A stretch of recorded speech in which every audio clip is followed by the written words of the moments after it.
Okay, well, look, thank you everybody for coming. Jim will make a statement following me, and you'll get an opportunity to ask questions. And following those questions, we'll have a short 2-minute break, 3-minute break, and Dean will come in. Jim. Thanks.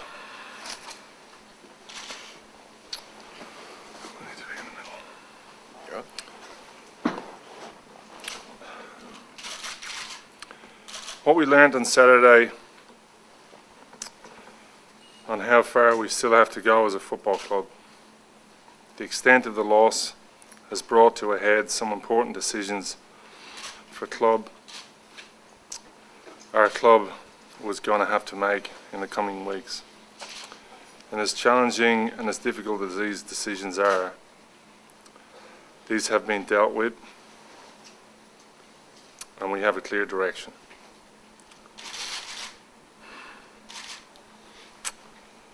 Last night we informed Dean Bailey that he would no longer be coaching the club, effective immediately. Unfortunately, it makes it really hard because Dean is such a great man and a man of great integrity. He's overseen a big shift in our club with our playing group. We've gone from probably one of the oldest lists to one of the youngest. And he's had to do a lot of, I suppose, mentoring of players and helping them grow up.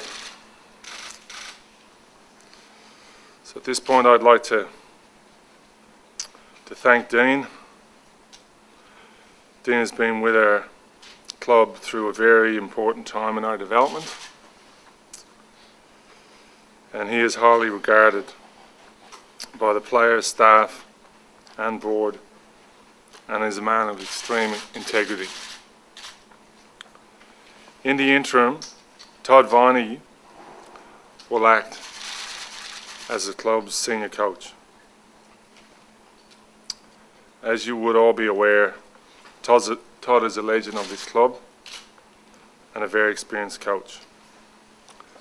There's been a number of questions raised about our club, brought to a head by the result on Saturday.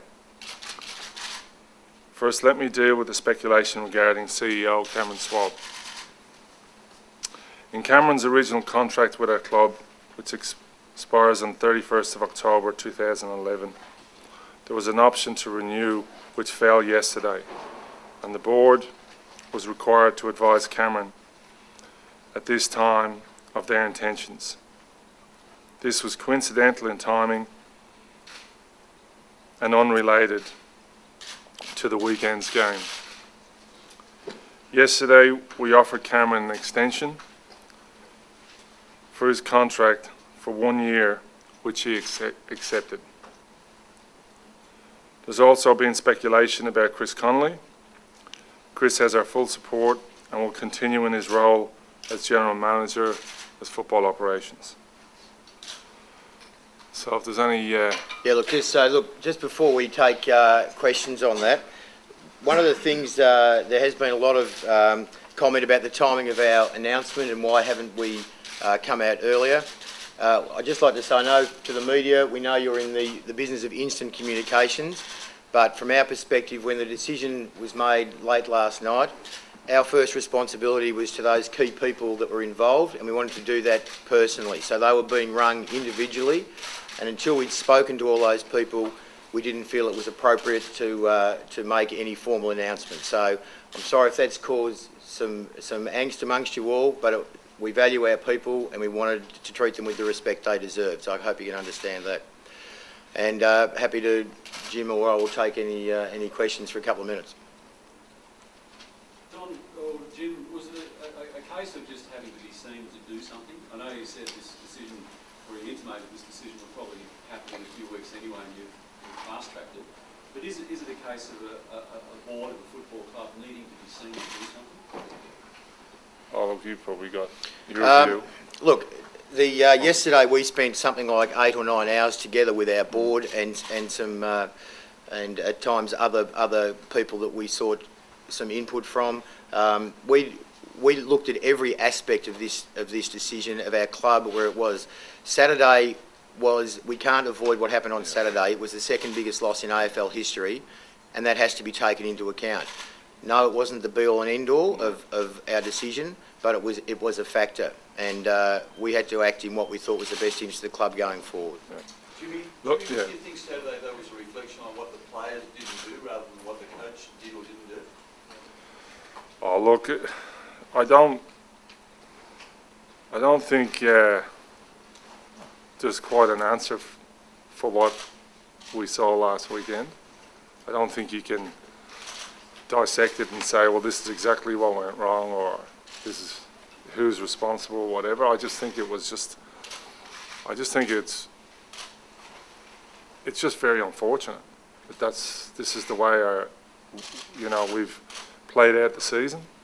I think there's a lot of people who would be, I know a lot of people were very embarrassed, and they've got a lot more pride in that, and that's not a reflection on, I don't believe, where we're at, but it's what happened.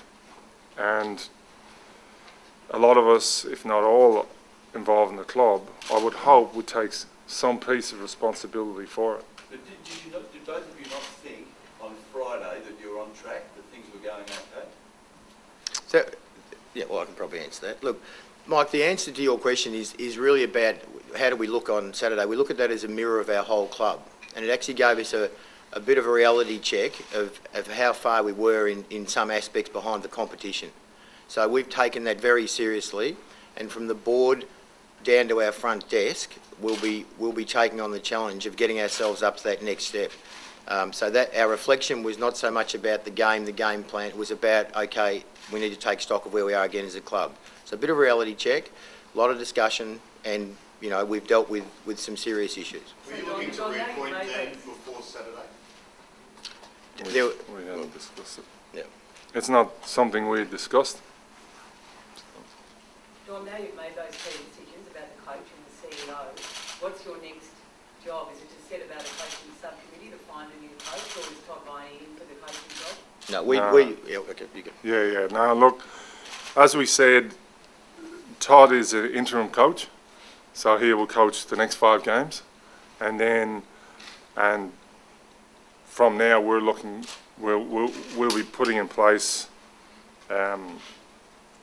It's only just happened, so we'll put in place a group of people and a framework, and we will look and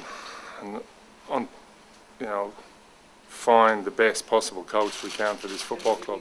Sorry, will you be reviewing other aspects of the club as well as a result of the weekend? Look, I think we constantly look at that anyway, but obviously you always want to improve on your football club. I think we got to do that, but also when a new coach comes in, I'm sure things will change because people have different personalities, and so they'll have a different influence, and they'll see areas that they want to improve in their way. They'll have their sort of personality, I'm sure. They'll stamp it on it.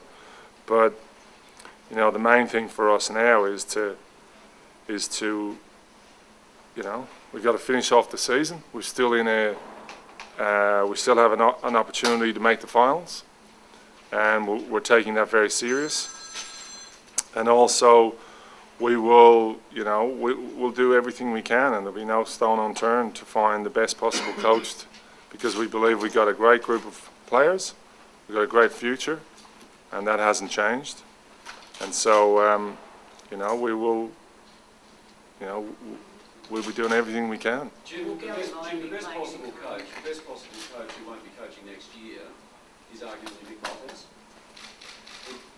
Would you be pursuing Mick Malthouse regardless of what Eddie McGuire says or the club? Or Mick? Well, I'm not in a position now because we've only just got to, we haven't been thinking about this, we haven't had discussions about this. So right now, as I said, we will look at every possibility. We will, we'll do what we believe is the right thing for our football club, and we'll chase the best option available.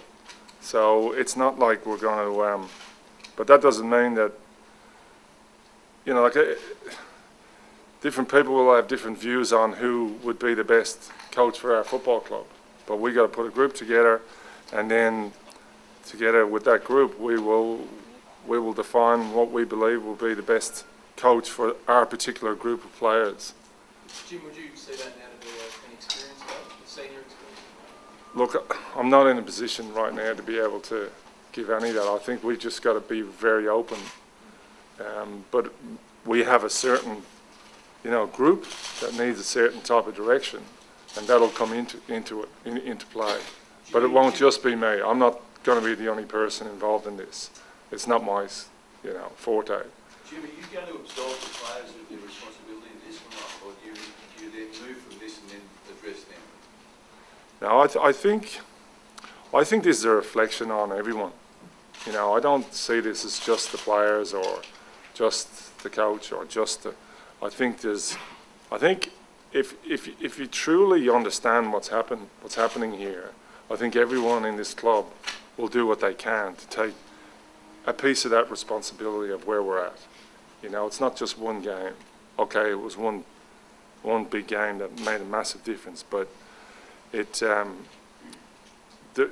you know, the worst thing that I often find is when people look around and go, well, gee, it's not my problem, it's someone else's. Well, it isn't someone else's. It's our problem. We're a football team. You know, we're a group. It's not one person. It's not one coach, one player, one support staff, one whatever. It's all of us. It's all of us getting together and finding a way through this massive challenge. That's what it's about. Was the magnitude of the defeats over the course of the season something that weighed heavily in your thinking yesterday? That it wasn't not just Geelong, but when you tended to lose, you lost very heavily, and it was as if there was a lack of substance there when things went against the team. Yeah, look. Obviously, the game was very disappointing. It was disappointing for everyone. You know, our supporters, our coaching staff, our players. You know, it was a very tough day for everyone, and because a lot of people put a lot of work into producing great results, and yet we're still in the race for the finals, and we will do everything we can to get there. Now, obviously, we have a lot of work to do, but we will support. You know, Todd Viney's in there for 5 weeks, and you know, he'll bring a different personality into the group, and he'll have a different focus. And you know, you never know. It might shift the way we approach the next few weeks. Who knows? But we'll certainly. Our expectations is to do what we can and to work as hard as we can to make the finals. When the new board came in, there was a strong message of hope and clarity of direction. How badly damaged is that by the situation you find yourselves in? Look, I just think with all of these, like, it's like a football team. Like, if you're not challenged, you don't develop resilience. And I think with our whole club, like when you're very young, like we are, you don't develop resilience unless you go through some really tough challenges. And you know, to develop people, you have to develop. You got to push them and prod them and make life difficult for them every now and then, because it's the only way they're going to get better. And we all need to get better. And I'm no different. It starts with me. I'm at the top, and it'll go right through the club. And you know, and every year, unfortunately, people move on. They don't make the list. You have to recruit new kids in. You know, you develop new talent, and we'll continue to be ferocious at making every play a winner. And we're not going to avoid what's really going on. Sometimes you don't always see it, but right now we're doing everything we possibly can to make this a great football club. Can we just add before we go on, Jim, there's some key things. We're very proud of what has been achieved by our football club in the last 3 years, and we shouldn't lose. While there is a lot of noise around our club, we're very proud of our things that we've done, including the fixing of our balance sheet, clearance of all our debt. We've got very positive news on sponsorships. The club has a very good brand again. We're sitting here in Amy Park, where 3 years ago we were sitting in the Junction Oval. So we see very significant progress that is a great base for us to keep building from. So, can you honestly say, as you sit here today, that for this whole year the club has been totally united? I agree with everything you've just said. Is that what you've achieved? well, Gary, we're a 100-person organisation, and we have robust, healthy discussions all the time, and that is just a normal part of a business or a football club, and that's continued all year. And also, it wouldn't be healthy for people to agree all the time. No, but there's agreement, there's robust discussion and Yeah. there's lack of unity. And that's the suggestion Well, I've been hearing. yeah, but that's our job to get the unity right, and that's what a good football club does. And we deal with all of those issues as and when they arise. So, Jim, is it time for Gary Lyon to stand up? Oh, look,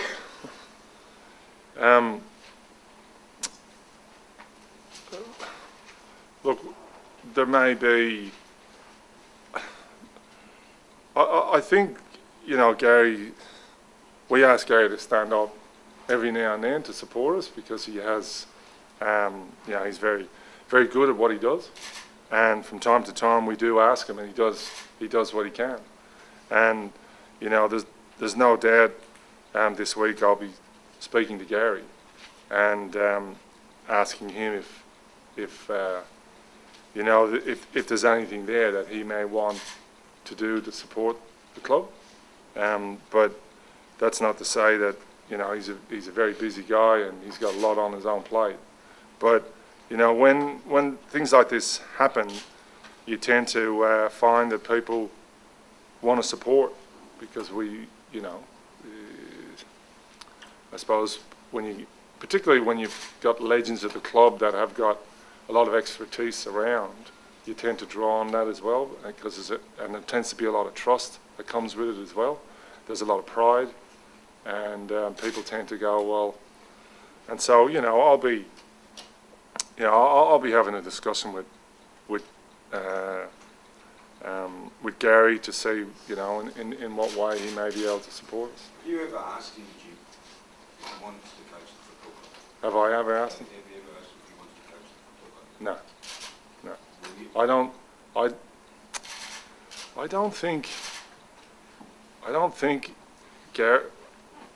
don't think it's Gary's path at the moment.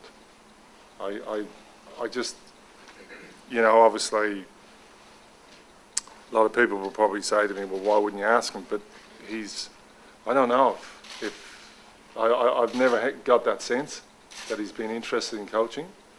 You know, he's got a different path. I could be wrong, maybe long term at some point, but I know he's often put it out there that he's not interested in coaching. So, you know, I suppose you hear these things, and you know, Gary's usually a man of his word. He doesn't go back on, you know. Don, you seem to be a Machiavellian figure in this group, Gary Lyon. What level of influence does he have? Well, we deal with Gary every year. We talk at the start of the year about what input he'll have into our football club. He makes himself available to help with our events, anything we can use him for, but his time is very limited, and he makes that very clear. So we normally set up beforehand, you know, what he's going to do for our club for the year. We've done that for the last 3 years. Other than that, Jim would talk to him as a friend and as obviously a passionate Melbourne supporter, but that's it. There's a lot more made of Gary than should be, because Was there the board meeting? no. But Don, is there a spot for him? I mean, there's people that Gary works alongside, Eddie McGuire, James Brayshaw, Yeah. who still manage to combine busy media Yeah. schedules with club commitments. If Gary offered us that, of course we'd look at it. You know, Yeah. it's like any great Melbourne figure. I mean, Gary's got great talents, as demonstrated. You know, for those, and there's some of them here who've been to our Foundation Heroes Night, to hear Gary Lyon speak, he's inspirational about our footy club. He loves our footy club. So if there's a place for him, great. But why are you waiting for him to approach you? Why aren't you approaching him? Well, look, I've approached him in the past, and he's made it clear that he's got a media career and he doesn't want to, I suppose, confuse his role, and he wants to make that very clear. But as I said, I'll be having a chat to Gary just to see, you know, where can we move the line, you know, at what point are you willing to support us through this next period? Jim, Can I ask like you, last week, Jim, did the players come to you with a list of concerns about head office, you know, going into this longer? Well, the players didn't come to me. I actually sat with a small group of the leaders, as I do on a semi-regular basis, just to see, you know, where are we at, where are you guys at, you know, and that's just normal part of, you know, being, you know, in touch and with people. Was there a red flag that went off though at that meeting that there were concerns? No. When, last night, Jim, Yeah. who told Dean, how was he told, where was he told? Can you sort of just go through that period of last night? Look, basically I had to tell him, and it wasn't something that I was looking forward to. I don't, because I have a tremendous amount of respect for Dean. I think he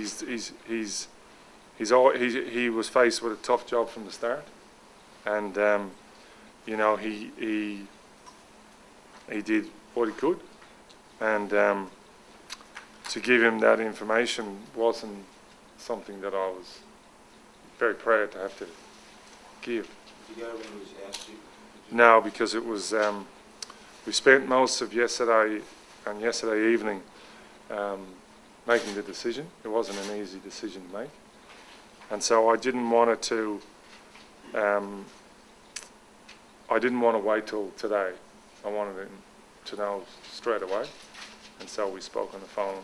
I said we'd get together today, and we've had a bit of a chat. How was his response? Look, he was obviously very disappointed. You know, as you would. You know, he's a very proud man, and he's given an awful lot of his time and life to the Melbourne Football Club.